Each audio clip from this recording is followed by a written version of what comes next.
Hey friends, I just finished my first live masterclass of when do you plant cool flowers. And I just can't even tell you, I have such a rush from doing it.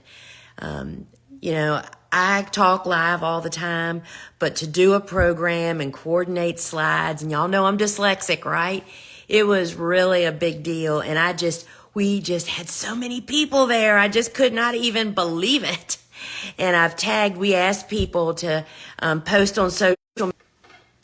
My internet's bad in here, y'all.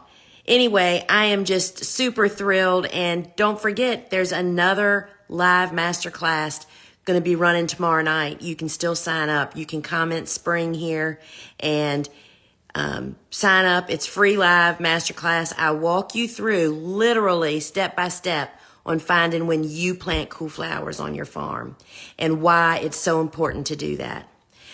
So check it out. Comment spring. You can always sign up on my website, thegardenersworkshop.com.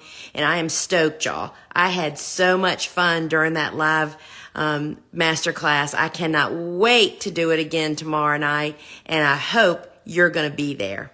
All right, friends. Ciao.